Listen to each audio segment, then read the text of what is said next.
Hello दोस्तों, आइए आपके बीच एक और नई कहानी लेकर आए हैं। कहानी का नाम है बहू की अदला बदली या एक सास बहू मोरल स्टोरी है। तो चलिए हम आपको इस नई कहानी की तरफ ले चलते हैं। एक गांव में कुसुम अपने 3 बेटे मोहन, महेश और मदन के साथ रहती थी। मोहन, महेश और मदन तीनों की अपनी अपनी गर्लफ्रेंड थी जिसका नाम था मोहिनी, मीरा और मीसा। तीनों एक दिन सबसे छुपकर अपनी अपनी गर्लफ्रेंड से मिलने जाते हैं, पर इत्तेफाक से तीनों अपनी अपनी गर्लफ्रेंड के साथ एक ही होटल में पहुंच जाते हैं, जहां मोहिनी अपनी गर्लफ्रेंड मोहिनी के साथ काफ़ी पी रहा होता है, तो वहीं दूसरी ओर महेश अपनी गर्लफ्रेंड मीरा के साथ वेटर को ऑर्डर दे रहा होता है। तभी वहाँ पर मदन अपनी गर्लफ्रेंड मीसा के साथ उसी होटल में आ जाता है।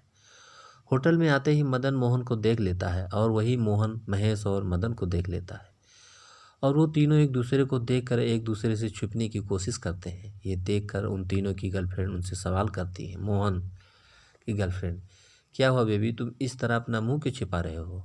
मोहन, अगर मैंने मुंह नहीं छिपाया तो राज खुल जाएगा। महेश की गर्लफ्रेंड, जान तुम पर्दे से अपना मुंह क्यों छिपा रहे हो? महेंद्र, पर्दे में ही रहने दो, पर्दा ना उठाओ, पर्दा जो उठ गया तो भेद खुल जाएगा। महेश की गर्लफ्रेंड, कैसी बात कर रहे हो, आखिर हुआ क्या? मदन की गर्लफ्रेंड, अरे सोना, तुम टेबल के नीचे क्या कर रही हो? चलो बाहर निकलो, किसने छुपने की कोशिश कर रहे हो? मदन, अरे यमराज से बचने की कोशिश कर रहा हूँ तुम्हारा सोना। मदन की गर्लफ्रेंड, यमराज? कहाँ है यमराज, मुझे तो नहीं दिख रहा। इसी तरह ने तीनों एक दूसरे से बचने की कोशिश करते हैं, लेकिन मौका देखते ही होटल के अलग अलग दरवाजे से अपनी अपनी गर्लफ्रेंड के साथ बाहर निकल जाते हैं। लेकिन बाहर आते ही तीनों एक दूसरे के सामने आ जाते हैं। तभी मोहिनी बहुत ज़्यादा खुशी से बोलती है। मोहिनी, अरे तुम दोनों यहाँ, आई एम सो हैप्पी, हम कितने दिनों बाद मिल रहे हैं। मोहिनी सभी को परिचय करवाती, हम तीनों बचपन की दोस्त हैं और ये मेरा बॉयफ्रेंड है। मोहन, तुम तीनों फ्रेंड हो? मोहिनी, हाँ, क्यों, आप दोनों भी एक दूसरे को जानते हो क्या? मोहन, हाँ, बहुत अच्छे से जानते हैं। मोहिनी, आप तीनों भी फ्रेंड हो क्या? मोहन, हम तीनों एक दूसरे से बहुत अच्छे से जानते हैं क्योंकि हम तीनों भाई हैं। यह सुनकर मीरा, मीसा और मोहिनी तीनों ही चौंक जाती है और वहाँ से जाने लगती है, लेकिन तभी कुसुम उन सभी को देख लेती है और वो उनके बारे में सारी जानकारी निकालती है। उसके बाद पंडित जी को उनके रिश्ते के बारे में बात करने को कहती है। ऐसा ही एक दिन जब उनके तीनों बेटे घर आते हैं, तो वो उनकी ही गर्लफ्रेंड की फ़ोटो दिखाकर उन तीनों से कहती हैं, कुसुम, ये देखो, मैंने तुम्हारे रिश्ते के लिए कुछ तस्वीरें पसंद की हैं, जल्दी से पसंद करके बताओ कि किसे कौन सी पसंद है। तीनों गर्लफ्रेंड की फ़ोटो चुनते हैं। हमें ये पसंद है। कुसुम, मुझे सब पता है, तभी तो मैंने तुम्हारी पसंद को पसंद किया, और तुम्हें क्या लगता है कि मुझे कुछ पता नहीं चलेगा? अरे मैं माँ हूँ तुम्हारी, मुझसे कुछ नहीं छुपा पाओगे। तीनों फोटो देखकर बहुत खुश हो जाते हैं और अपनी अपनी गर्लफ्रेंड पसंद कर लेते हैं। कुसुम तीनों के घर जाकर उनका रिश्ता पक्का कर देती है और शादी का शुभ मुहूर्त निकलवा लेती है। शादी वाले दिन तीनों दूल्हा सज संवर कर आते हैं, जहाँ पर तीनों की माँ बोनी, मोती और माया अपनी अपनी बेटियों को एक साथ समझाती हैं। बोनी, देख मेरी बच्ची, अब यही तेरा असली घर है, इसे अच्छे से संभालना, कहीं भी कोई कभी मत आने देना। मोती, लाडो सुन, पति परमेश्वर होता है, तुम हमेशा उनकी पूजा करना, उसे खुश रखना और अपने ससुराल वालों को भी किसी भी चीज़ की कमी मत होने देना। ससुराल वालों का पूरा ध्यान रखना। माया, तुम्हारा पति जो भी हो, जैसा भी हो, अब उसकी और उसके घर वालों की सारी जिम्मेदारी तुम्हारी उठानी होगी। मीसा, हम समझ गए माँ, आप चिंता न करें, मैं कभी आपको शिकायत का मौका नहीं दूंगी। मीरा, मैं भी अपने ससुराल में सभी का अच्छे से ख्याल रखूंगी, आप निश्चिंत रहो माँ, मैं सब अच्छे से संभाल लूँगी। तीनों माँ अपनी बेटियों को अच्छे से समझाकर घूंघट करवाकर मंडप में ले आती हैं, जहाँ पर वो तीनों भाई सेहरा बांधकर अपनी अपनी दुल्हन का इंतजार कर रहे होते हैं। क्योंकि तीनों दूल्हे और दुल्हनों के कपड़े एक जैसे होते हैं, जिस वजह से मंडप में सब कुछ झोल माल हो जाता है। इसकी वजह से मोहन की शादी मीरा से और महेश की शादी मीसा से और मदन की शादी मोहिनी से हो जाती है।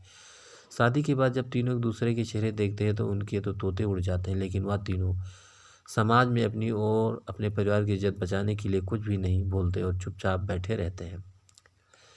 सभी मेहमानों के जाने के बाद तीनों अपने अपने कमरे में अपनी अपनी पत्नियों के पास जाते हैं। मोहन तुम सिर्फ मेरी हो मोहिनी। मोहिनी नहीं, अब मैं तुम्हारी पत्नी नहीं हूँ, मैं मदन की पत्नी हूँ और मैंने अपने पति के रूप में स्वीकार कर लिया है। महेश मैं सब तुम्हारा हूँ और तुम मेरा, पर अब मैं तुम्हारी नहीं, जाने अनजाने में इसी पर अब मेरा सुहाग और कोई है। तीनों लड़कियां एक अच्छी बहू की तरह घर की सारी जिम्मेदारी अच्छे से उठा लेती हैं और अपने अपने पतियों का पूरा ख्याल रखती है। एक दिन उन तीनों के पति उनसे कहते हैं, तीनों भाई तुम लोगों को बीवी होने का फ़र्ज निभाना है तो निभाओ, पर हमसे कोई उम्मीद मत रखना।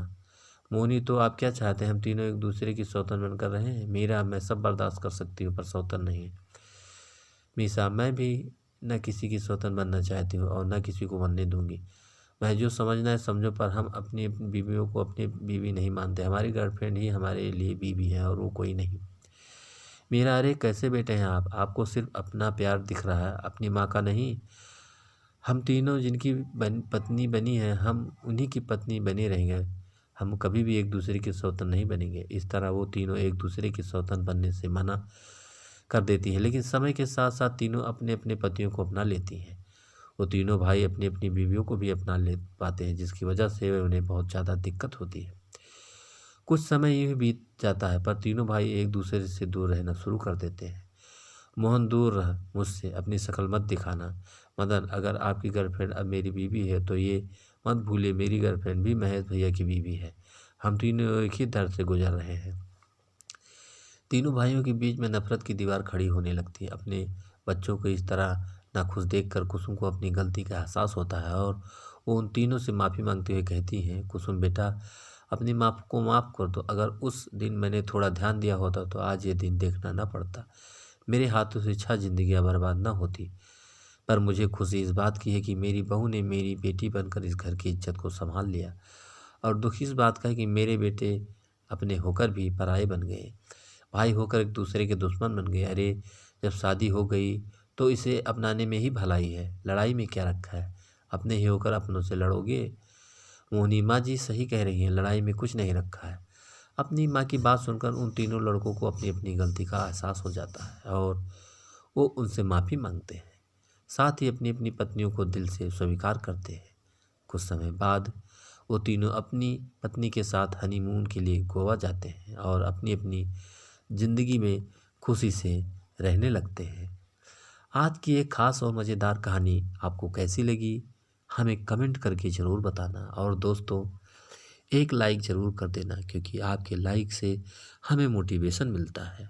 और दोस्तों अगर अभी तक आपने हमारे चैनल को सब्सक्राइब नहीं किया है तो प्लीज़ जल्दी से आप हमारे चैनल को सब्सक्राइब कर लीजिए, जिससे इसी तरह अच्छी अच्छी और प्यारी प्यारी कहानियाँ आप लोगों के बीच पहुँचाता रहूँ और आप लोग कहानियों का आनंद उठाते रहें। तो दोस्तों फिर एक नई कहानी के साथ फिर मिलेंगे, तब तक के लिए नमस्कार।